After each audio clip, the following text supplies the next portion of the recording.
You don't know what you don't know. And maybe that's where the fear lies in starting something new. You have this dream, you have this vision, you think you're going to just build this thing. You go out on your own and you do it and you build it. And what you don't know is that you hate it. You didn't know it then, you know it now. Think that's not it?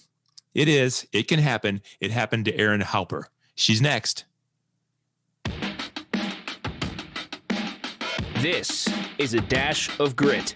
Recipes for success from courageous leaders who overcome challenges and build great things. Now, podcasting from Spire to leaders in local communities like yours, here is Brian Leflock. And so let's get cooking. So I think it's fascinating that there are people out there it's their job to help other people do their job better. And I know it's psychology and different things that we can do to help people, doctors that help people. But in business, when you can actually get in front of somebody who has something to offer and give them a path to being able to offer that and give them a path to be successful. I'm just fascinated by that. And I've been even more fascinated ever since I met our guest here today for Dash of Grit. It's Erin Halper. She is the CEO of a company called The Upside. It is an award-winning community accelerator for consultants. She helps consultants become consultants. And I think that's fascinating. And I can't wait for you to meet Erin Halper. Erin, welcome to Dash of Grit. Wow. Thank you so much for that awesome intro, and thanks for having me. Yeah, I'm excited to learn more. You and I talked a little bit, and it just wet my whistle for all the things that you do. And I think I'm going to keep you after the show for a little while to dig in a little deeper because I'm just really fascinated by what you do. And so let's talk about that a little bit. Tell our audience a little something about the success of The Upside. Brag a little bit. Tell me what's going well for you and your organization. Well, let's just say that the past 12 months, so the year 2020 and into 2021, it was just unbelievable for my business for a few different reasons. So listen, the struggle was real back in the day. I'm not going to lie. All anyone sees is the success that it is today, and they don't know anything about what it took to get to that point, but it is truly, in my eyes and how I define success, a true success today. And a lot of it was accelerated by COVID. You know, we are in the business of connecting consultants to one another through a community. We are also in the business of accelerating consultants in their business. And a lot of people in 2020 decided, well, it is now or never, people. It is now or never. Times are tough. You know, I either got laid off or I hate my situation, even worse. And if I'm going to try something out on my own, now's the time to do it. And what better way to go out on your own than to consult? Because it is just about the lowest risk possible business you could start. It takes no money, no investment, no outside parties. You can just literally hang up your shingle and start. And a lot of people decided that. So today we have we're getting up close to 200 members, and that's our community where we connect members to each other. We provide programming, and then we launch our accelerator program twice a year, and we're expected to quadruple those numbers this year. Fantastic. And I just think it's so cool that in this world that people were forced into some kind of an accident. I mean, this 2020 was a crossroads, and unfortunately, a lot of people got left off to the side of that and not sure what to do. But there were others that said, I've got to do something. I've got to make that choice. And there you were. And I just think that's really cool that you had the foresight, perhaps, to be able to offer this, because it would have been different had there not been a COVID for you, correct? It would have been slower. I mean, Yeah. we were still growing every quarter. Every quarter we grew. However, COVID, we grew by 400% in just a few months.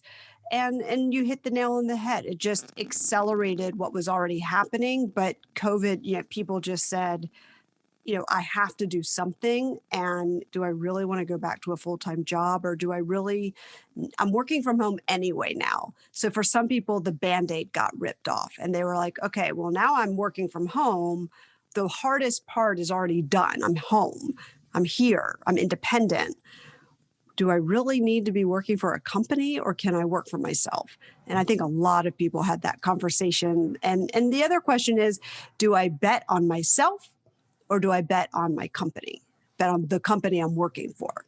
Yeah. And so is that what you do? Like, why do people need you? If I'm good enough to be a consultant, why can't I just be a consultant? What's the reason they come to you, and what service do you provide to them? Well, you can try. And I'd say out of 100 people, once in a while, there'll be one that just has a knack for it. Yeah. And they just, start off strong. They seem to be a natural. They know everything. The problem is when you're an employee for so many years, or even an entrepreneur, like a product-based entrepreneur, the world of consulting, the success of a consultant does not require the same skills as success as an employee. Mm. Totally different skill set. People think I'm just going to go out on my own and just be my awesome old self doing the great work I've always done. It's a business. It is not the same as being good at your job as an employee.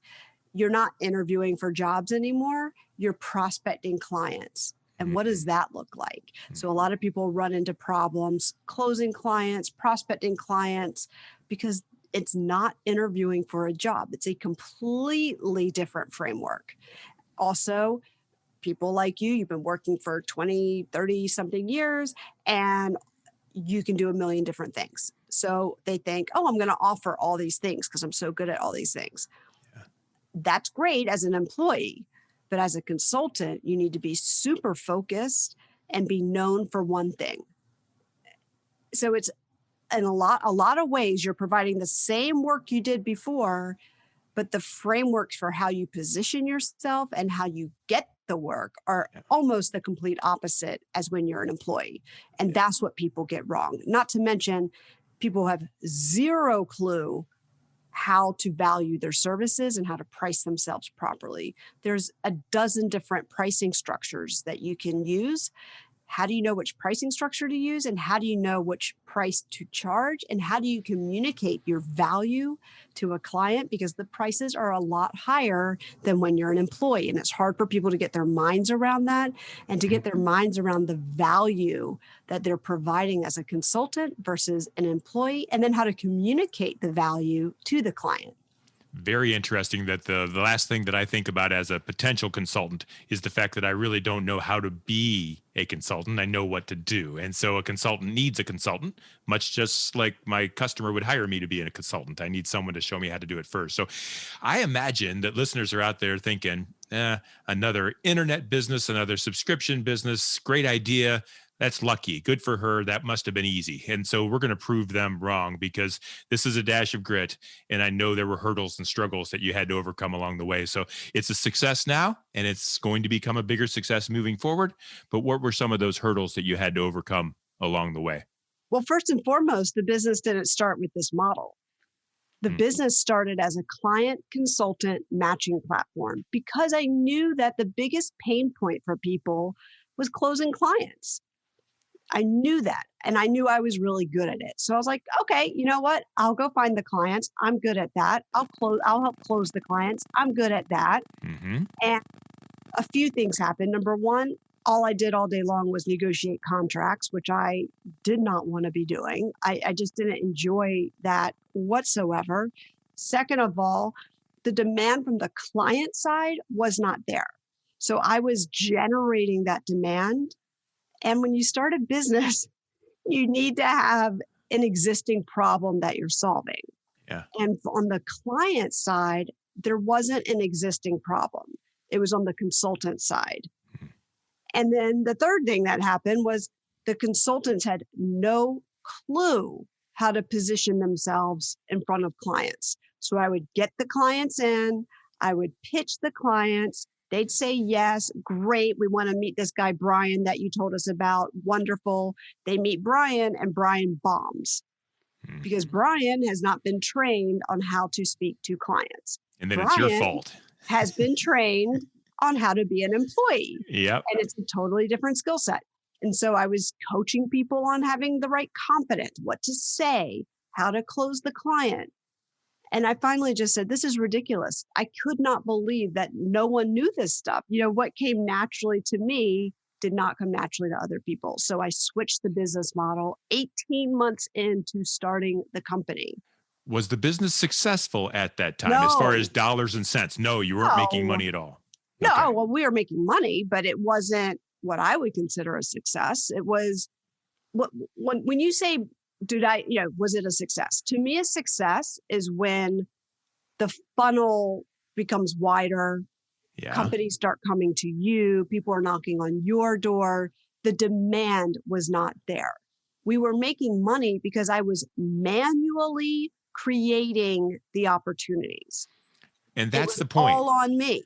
That's the point I want to make. I want to find out because a lot of folks want to start their own thing. They want to jump out on their own. They've got this experience and they want to jump out and do it. And you did that. You saw a need. You thought you had it met. Otherwise, you wouldn't have done it. You thought it was right. You jumped in and you went hard to work. It turned out to be something completely different than what you expected. However, there's not a whole lot of safety nets for an entrepreneur. You don't succeed all the time, every single time. And so you had to make a decision. Okay, I did this, but I got to do it again because this didn't work. How did that make you feel at that time? Are you worried about maybe failing and going back? And what's your thought process as you're launching this thing that didn't work for you? Well, okay. So when I first started the business, when I still had my head screwed on straight, before I really got into the weeds of it all, I knew enough to know it was going to be difficult. And so I made a decision on day one.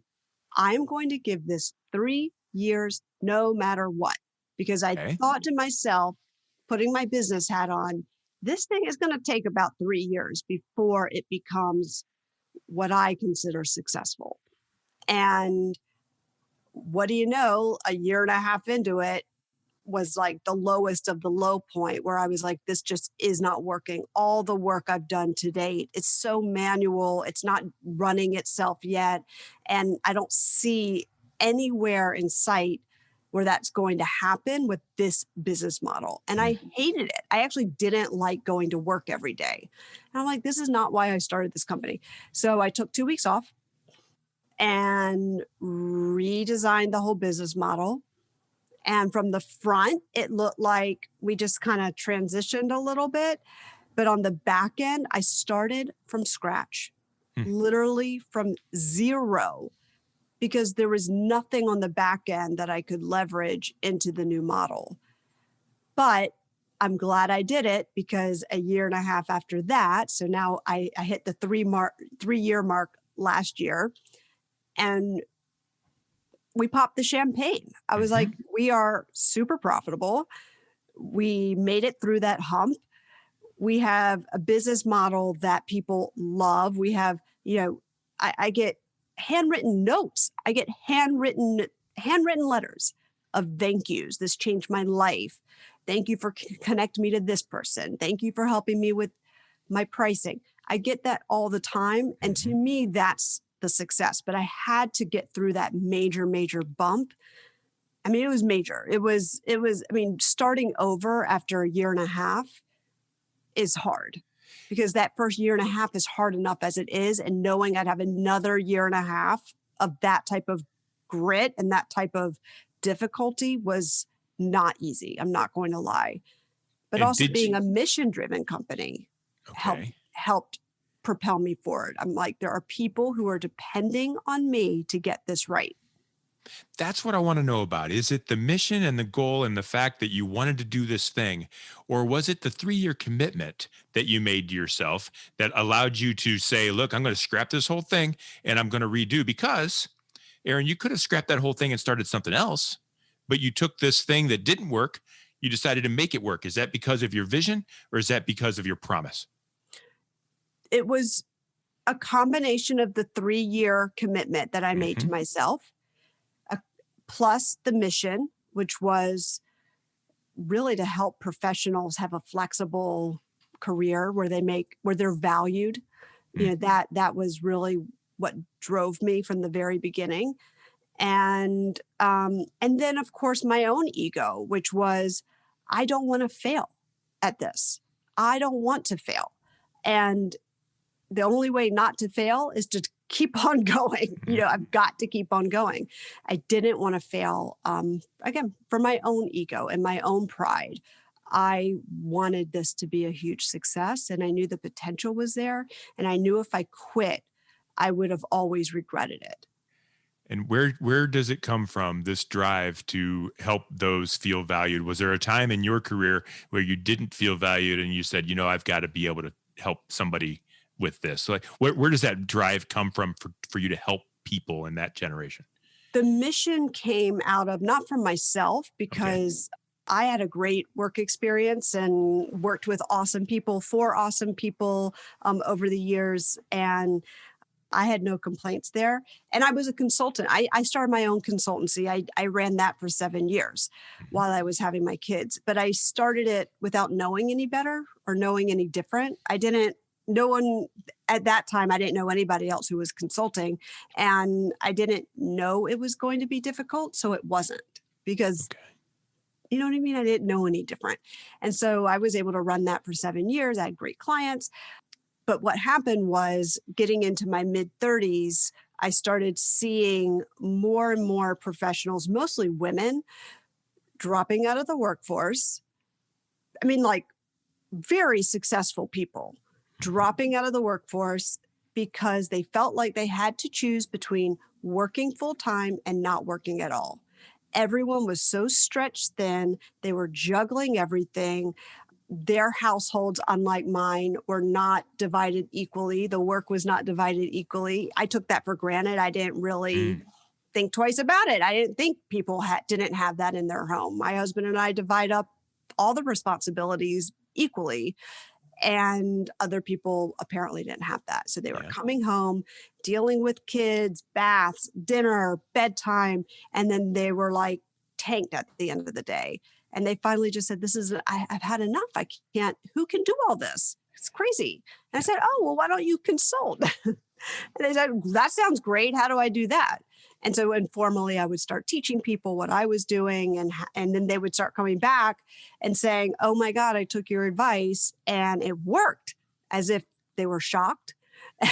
And I Yeah. was like, yes, it does work. I told you it's not that hard. Anybody can learn how to do this. Yeah. And little by little, I realized this is a thing. This is not the solution, but it is a solution for many people to be able to leverage the amazing career and relationships that they built over the past 10, 20, or even 30 years Yeah. into a business that is almost zero risk and all reward. One of the things that 2020 has taught me is that I know very little about reality of other people's situations. And you can say it. I think I think we all learned it about race. I think I am learning it now. I heard on the news, I assume you'll validate this, that a lot of the job loss in 2020 at the corporate level and things were from female positions. They were forced to go home or stay home, or felt like they needed to do, or I don't even know why that is. The question I'm going to ask is that driving, are more women being consultants now because they have a lot more to offer? Are they finding that as an opportunity? And also at the same time, what grit do women need to show different that maybe we don't understand? Maybe I, I won't paraphrase, don't understand that they have to go through just to play ball in the same ball yard as everybody else. Okay, so you just asked me a few different things, and I'm Yeah. going to touch on as many of them as I can. First of all, I'm surprised you're saying that you don't know why, or you're not totally aware of why it's mostly women who have lost jobs during Yeah. COVID.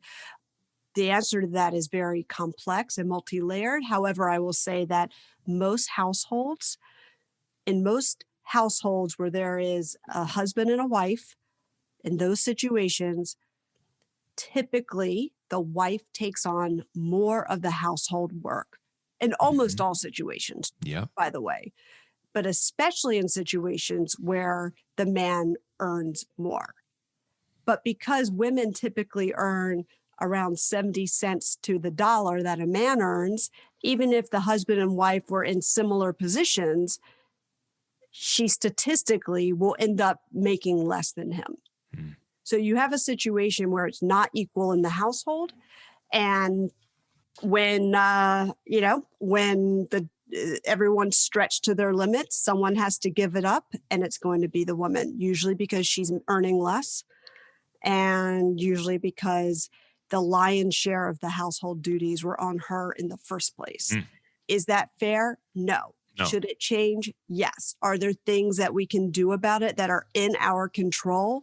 Absolutely. But there is a cultural problem between a lot of spouses and families. There's guilt for women, not for men. I can tell you that. There's guilt where men just don't have that same feeling. I saw a meme last week that a lady was basically saying, guess how many times, if I had a nickel for every time a man or someone asks me who's watching my kids while I'm at work, and how many times do you think my husband has ever been asked that question? Zero. Yeah. Yep. It's just It's true. not fair. It's not No. fair. And it's a shame. It will change eventually, but not for our generation. I can tell you that. So that was a big, big piece of the problem. What else does a woman need to be successful now that you can help them with to become a consultant and to kind of fill that gap? Because if that's what happens, then that's what you're here for, right? Let's get us back on our feet and let's move us forward and do the things that we're great at doing anyway. And if a consultant is that spot, what extra challenges are they going to have in that role? And by the way, I will note, I work with men as well. So it's I know. interesting to see the differences in the two of them, but Yeah. in men and women. But what type of grit do women need to be successful as a consultant and to get a leg up? Yeah, different than a man. I see this conversation's going far different than I thought it would, but that's okay. I'm just interested in grit in all places, and I'm wondering for a woman employee that's not that hit the crossroads and got knocked off. And this consultant opportunity is a great one. What are the extra challenges that they're going to have to overcome? Well, the first one is confidence. I see a big lack of confidence in understanding your value, understanding your worth. What happens is after 10 years or 20 years in the workforce, you have encountered as a woman all of these micro abuses. And men encounter them too, by the way. It's not just to women, but women a lot more than men. Small little micro abuses from your employers. Things like, you ask for a raise and you get 30% of what you thought you'd be getting. Mhm. You realize that you're paid 25% less than your male colleague. You are up for review, you get a glowing review, but you don't get the promotion. You get passed over. You negotiate, you're going in for a new job and they throw out a number and you try to negotiate and they say there's a line out the door of people who want this job. And so you just take it, you take what they offer because you're scared that they will go with someone else or change their mind about you. And this is all the time, every year, over a course of a decade or 2 decades, you get spit out of the corporate machine not having a ton of confidence in yourself. And that is the biggest thing they have to overcome, the biggest grit that they have to go through. However, it's learned and confidence can be learned. I have taught the most chewed up, spit out people from corporate a ton of confidence. Sometimes it's just in the vernacular. I've heard someone, in fact, I had an open office hours on Clubhouse on Monday, and someone said, yeah, I just started this little consultancy. And I said, whoa, whoa, whoa, whoa, whoa. I know you don't realize you just said this, but you just said a little consultancy. Why did you say little? It's like these defense mechanisms. It's this like humble that, women tend to want to be humble. Women tend to want to have their accomplishments recognized by others, which happens 1% of the time. That's a statistic. 1% of the time, your employer will proactively recognize your merit and reward you for them. You have to ask for these things, and women just are not trained for it, or they've been shot down so many times that they're just tired and they don't understand what they should ask for, if anything. So the confidence is the absolute foundation to being strong as a consultant. It just becomes part of the culture. And so I'm interested then, what can you share with our listeners about your situation? You became an entrepreneur. And so you went out on your own and did your own thing. Are there challenges that a woman has to go through that are different than a man who's trying to do it on their own? Yes and no. I mean, I would say, first of all, I didn't raise capital. I never wanted to raise capital. I came from that industry, so I knew better. I knew that if I raised capital, it meant I had a boss. I did not get into entrepreneurship to have a boss, and I made the conscious decision that I was going to grow organically and grow slowly as an alternative to raising capital and growing very fast. That's not sexy. A lot of people don't want to hear that. It's not sexy for press or any of that. But you know what? 4 years later, I have a super healthy, profitable business that I love with 100% equity and no boss. Yeah. So, but here's the thing. The difference between a man starting a business and a woman starting a business. Yeah. The advantage, and something a lot of people don't want to talk about, but it is true. The advantage is that the expectations for a woman's success is much lower. So when a man starts a business, there's a lot more pressure. He may be the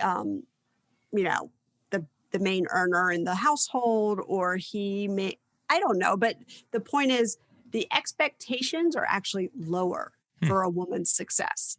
Therefore, I think that I use that to my advantage. I'm like, oh, great. Like, you have low expectations for me. Awesome. Then it just takes the pressure off of me, and I can just, anything I do that is successful will just surprise you. Yeah. And I can't tell you how many times, not anymore, but I'd say up until the 3-year mark, if I had a nickel for every time someone asked me how many hours a week I work, oh, is this do you work on this full time or like part time? Wow. And I'm like, what in the world gives you the impression that this is a part-time job or like a side hustle, God forbid? Yeah. I'm like, I don't understand why. Do you ask my husband if he works in his business full time? Yeah. Because I don't think you do. It's assumed.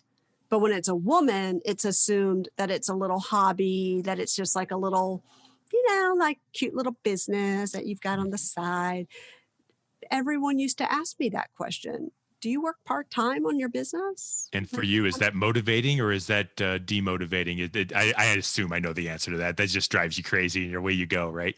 I just think it's ignorant. Yeah. That's all. It's not motivating, demotivating. I'm just like, wow, that's a bunch of ignorant people who, it has nothing to do with me. I know that. It has to do with it's just the cultural norm, unfortunately, that your expectations, it's not expectations for me, it's expectations because I'm a woman, that you don't assume that I am grinding full time on this business. Yeah. And you can put it right in front and say, look what I've done. And that's what I'm wondering too, is kind of what's next. I love the fact that you came up with something, turned it on, went through the hurdles, made it successful, and now you're growing it and growing it and growing it. And I think it's fantastic. And I'm wondering what's next. What hurdles do you see? What goals do you have? What problems do you see overcoming to take your business to the next step? Well, now we have a pretty big team. And so it is not easy assembling the A team. And for me, I go about my business only working with A's. There is no room for a B in the upside, only A's on our team. And I have no problem, replacing someone if they're a B. B's still good, but it's not an A. So we have done a really good job of assembling that A team, and we're like right there, and we've got a great team behind us. And with scaling, with growing your team, it's a different beast now. Now I'm out of that solopreneur world, and now I'm into scale world. How do you scale and still maintain the quality and the intimacy that our members have come to expect? So we've raised the price a lot over the years. because we'd rather have fewer people who are paying more and are committed to being there than to do what most companies do, which is just keep scaling, scaling, scaling. We did the opposite. Again, it is not sexy. People are like, how many members do you have? I'm like, oh, close to like 200. They're like, that's it? I'm like, yeah, well, because they want that. That's what our members want. They want it to be intimate. So how do we keep that intimacy and maintain that quality? And what we did was we launched the accelerator program, which does scale big time. We can take hundreds of people into the accelerator, and the quality actually goes up when there's more members of the accelerator program. But it's the grit comes also with how do you remove yourself from the value of the business? That is very, very difficult to do. What do you mean by that? What do you mean? Well, there's a reason the company is not erinhalper.com. I didn't want a company like that.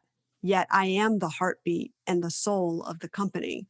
And I enjoy being hands-on with our members and being hands-on with accelerator participants. But eventually, the company has to evolve in a way where I can go on vacation for 2 weeks and not check in. And that's what you meant about hiring the A's. And I'm going a little bit long. I hope that's okay. But I'm really interested in this. A lot of folks have trouble hiring, and they have a culture and they want to keep that culture and they want to hire to that culture to do the things that they want to do. How do you determine the difference between an A and a B without trial and error? How do you know in advance who's going to fit? A lot of time it's this is a very tactical piece of advice, but we have a form anytime we have a job posting. We have it's a Google form. It's nothing fancy. It's a Google form that they have to fill out to apply for our jobs. And we ask some trick questions. We ask some straightforward questions, and it helps us determine the fit. If they can jump through our hoops and still make it out on the end, which, we're talking probably 5% tend to make it through to the end. Then you get the interview, and then a lot of it's a personality fit because we're still a small company, and then we make the hire. And so far, that's been a really good way to go about it. I will also mention that my company has always been digital and always remote. So we did not change anything when COVID hit. We were already doing all of this. We were already on Zoom. We already operated that way. I have never, ever met any of our team members in person, and none of them have ever met each other. Even currently or then? Ever. Still? Ever. We have someone in Portland, Seattle, Berkeley, Tampa, 2 people in Canada, and 1 person in Australia. Wow. And when you have a global talent pool, you can really get the best of the best. How do you think you learned that? Kids today get out of high school and they go off to college, and then they don't know all these things that are out there. You've built this business in a very unconventional way. How do you know to go that direction and not just keep it the same old, same old? Well, I didn't want to pay for an office. Okay. First of all. Second of all, I didn't want to commute into New York City. I live in a suburb of New York City. So I didn't want to commute into the city. I didn't want to be tied to a desk. That's why I started this. I wanted to be able to work from a laptop. And the people who are the right fit for working for the upside are also those people. There are folks out there that are trying to decide whether to go out on their own. And the last question I'll ask you then about grit, what would you tell them? When should they do it? When shouldn't they? When should they have the confidence just to give something a try, even if they don't know all the answers like you did? And when should they say, you know what? I just need to sit in a safe place for a little bit until I come to that spot. What would that advice be? My advice, and I had mentioned this earlier in the episode, is you have to decide if you want to bet on yourself or you want to bet on a company, a corporation that you're working for. Which is the better investment, in yourself or in that company, in that employer? To me, there's no other question that needs to be asked. And I'm obviously biased, but I think the investment should be in yourself. In yourself. That's what I think. And It doesn't take a lot of upfront investment. If you know zero, there are programs like ours, whether it's us or someone else out there, there are programs and people out there who teach this for a living. Go out there, get the foundational tools from some of these people, whether it's the Upside or somebody else.